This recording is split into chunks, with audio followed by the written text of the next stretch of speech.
বহুদিন ধরে বহু ক্রোশ দূরে বহু ব্যয় করি বহু দেশ ঘুরে দেখিতে গিয়েছি পর্বতমালা দেখিতে গিয়েছি সিন্ধু দেখা হয় নাই চক্ষু মেলিয়া ঘর হতে শুধু দুই পা ফেলিয়া একটি ধানের শীষের উপরে একটি শিশির বিন্দু জলের নিচে মহেশ্বর পূর্ণতীর্থ জলেশ্বর উত্তর ২৪ পরগনা গাইঘাটার কাছে প্রসিদ্ধ এই পর্যটন কেন্দ্র একেবারে আমাদের বাড়ির কাছেই।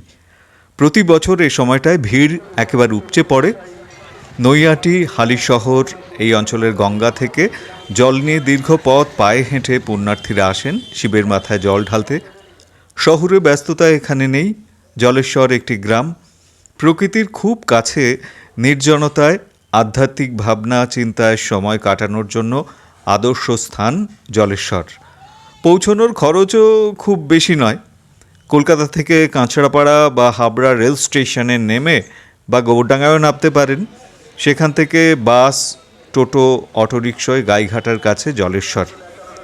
রসনার পরিতৃপ্তির সুবিস্তৃত আয়োজন এখানে। ভোলে বাবার নাম করে মন্দিরের প্রবেশ পথের দিকে আমরা এগিয়ে চললাম। জনসমুদ্র, পুণ্যলোভাতুর অসংখ্য মানুষ, শিবের ধ্বনি, গাজনে সন্ন্যাসীদের গর্জন, এই সব কিছুতে সরগরম এই মন্দির প্রাঙ্গণ। এই ভিড়ের মধ্যে আমরাও মিশে গেলাম। দূর থেকে শিব মন্দিরের চূড়া এবং মন্দিরের আলোকসজ্জা দেখে মনে হচ্ছিল যেন একটা সুসজ্জিত জাহাজ। চোখ আটকে গেল খাবারের স্টলে। কিন্তু যতটা আশা নিয়ে শুরু করেছিলাম বলা যেতে পারে নিরাশ হলাম খানিকটা। এই মুহূর্তে জলেশ্বরের মেলায় একেন বাবু আবারও চলে এলো। একেন বাবুর হাতে বৃহৎ আকৃতির একটা লুচি। কি লুচি বলবো তো? না না না না, লুচি নয়, ঢাকাই পরোটা এর নাম। ঢাকাই পরোটা, এত বড় একটা পরোটা খেতে পারবো কি একা? এই যে এই মুহূর্তে ঢাকাই পরোটাটা আমরা কামড় বসাবো। ওইটা আবার ঢাকাই পরোটা না, ঢেকে রাখার কোনো ব্যাপার নেই, পুরোটাই আঢাকা।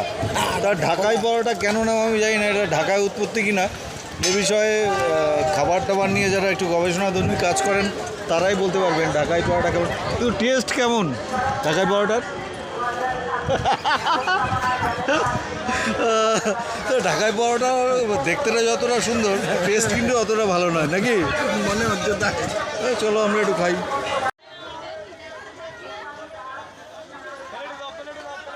সবটাই আনন্দের বা সুখের নয়, একটা অদ্ভুত রকম অবস্থার মুখোমুখি হলাম। দুঃসহ স্মৃতিকে মনে করিয়ে দিল একটি ছবি।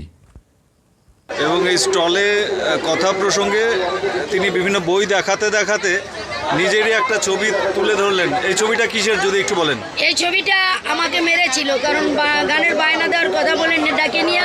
এটা হচ্ছে বরুণ বিশ্বাসে যারা খুন করেছিল, সেই আপনার নাগবাড়ি, ওখানে আমাকে ডাকে নিয়ে মারছিল বিপক্ষের লোকে। সুটিয়া নাগবাড়ি। কেন আপনাকে মারলো কেন হঠাৎ? আমার শাড়ি খুলে নিয়ে যাওয়া হয় ঠাকুরনগর থেকে, তাই আমি শার্ট প্যান্ট পরে লজ্জা নিবারণ করি। ভিডিওর একেবারে শেষের দিকটায় এসে মনে পড়ে যাচ্ছে লালন ফকিরের কথা, মানুষ দেখে জুড়াই আঁখি। ভক্তি ও রসনার পরিতৃপ্তির অপূর্ব সাংস্কৃতিক মেলবন্ধন জলেশ্বর।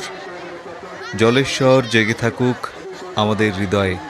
এবছর তো আর সময় নেই, আগামী বছর যদি মন চায় তবে ওই ঢাকাই পরোটার স্বাদ নিতে কিন্তু ভুল করবেন না। জয় শিব শম্ভু, হর হর মহাদেব। ভালো থাকবেন। নতুন বছরের প্রতিটি দিন খুব আনন্দে কাটুক। অনেক শুভেচ্ছা রইল আপনাদের জন্য।